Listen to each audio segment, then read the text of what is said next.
Assalamualaikum warahmatullahi wabarakatuh. Halo semua, kami dari kelompok 5 akan menjelaskan tentang kebijakan jasa dalam mata kuliah Manajemen Pemasaran Syariah. Anggota kelompok kami terdiri dari Afra Adinda dengan NIM akhir 083, Zaki Bratasena dengan NIM akhir 086, Salma Safitri Iskandar dengan NIM akhir 090, Uki Syamiah dengan NIM akhir 092, Muhammad Kafirofit Al-Haki dengan NIM akhir 093. Mengelola komplain dan service recovery. Manajemen komplain menurut Ciptono adalah suatu sistem yang digunakan untuk memonitor sikap dan kepuasan para pelanggan, penyalur, dan partisipan lain dalam sistem pemasaran sehingga manajemen dapat mengambil langkah yang lebih cepat untuk menyelesaikan masalah. Service recovery.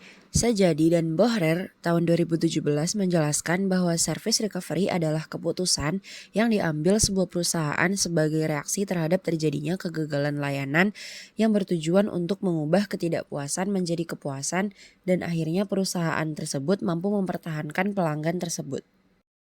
Menurut Ciptono, terdapat 4 aspek penanganan keluhan yang penting, yaitu 1. Empati terhadap pelanggan yang marah, 2. Kecepatan dalam penanganan keluhan, ketiga, kewajaran atau keadilan dalam memecahkan permasalahan atau keluhan, keempat, kemudahan bagi konsumen untuk menyampaikan komentar, saran, kritik, pertanyaan maupun keluhannya.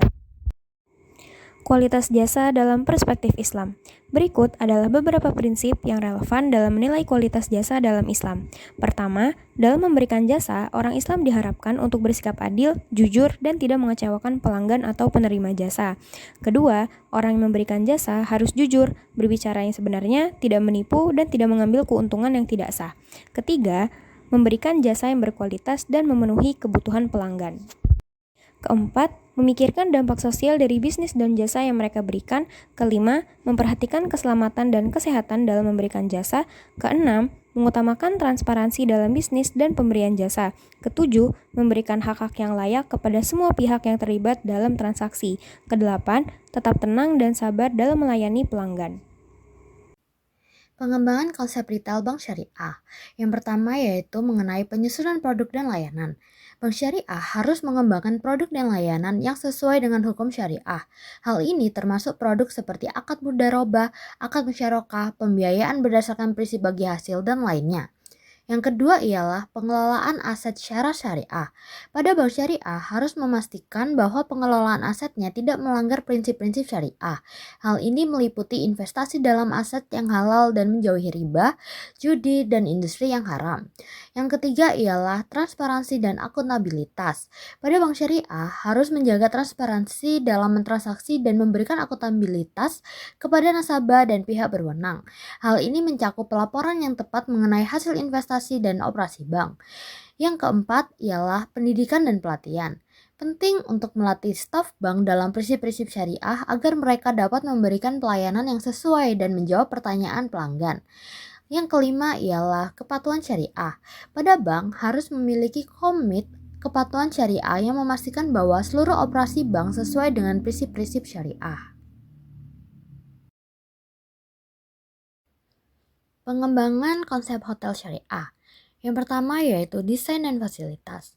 Hotel syariah perlu dirancang agar sesuai dengan prinsip-prinsip syariah. Ini termasuk adanya pemisahan antara area pria dan wanita, fasilitas sholat, dan fasilitas makanan dan minuman yang halal. Yang kedua ialah makanan dan minuman. Pada hotel harus menyediakan makanan dan minuman yang sesuai dengan prinsip-prinsip makanan halal. Hal ini termasuk pemisahan makanan halal dari makanan yang tidak halal. Yang ketiga ialah layanan khusus. Pada hotel syariah dapat menyediakan layanan khusus seperti layanan kamar berbasis akad ijarah yang merupakan akad sewa. Yang keempat ialah kebersihan dan etika. Para karyawan hotel perlu dilatih dalam etika yang sesuai dengan nilai-nilai syariah dan hotel harus menjaga kebersihan yang tinggi. Yang kelima ialah pelayanan khusus untuk muslim.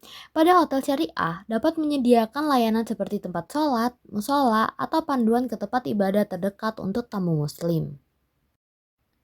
Nah, kesimpulan dari pemaparan materi yang sudah kami jelaskan ialah bahwasannya pengembangan konsep retail, bank, dan hotel syariah merupakan upaya untuk memastikan bahwa layanan yang disediakan oleh bank dan hotel sesuai dengan prinsip-prinsip syariah dalam Islam. Untuk bank syariah, ini mencakup penyusunan produk dan layanan syariah, pengelolaan aset sesuai syariah, transparansi, dan komitmen terhadap prinsip-prinsip syariah. Sementara itu, untuk hotel syariah, pengembangan konsep melibatkan desain dan fasilitas yang sesuai dengan prinsip-prinsip syariah, menyediakan makanan dan minuman halal, serta layanan khusus untuk tamu muslim.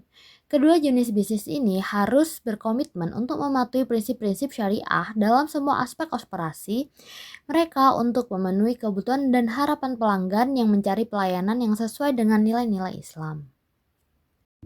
Sekian pemaparan materi dari presentasi kelompok kami. Kurang lebihnya kami mohon maaf. Terima kasih, semoga bermanfaat. Wassalamualaikum warahmatullahi wabarakatuh.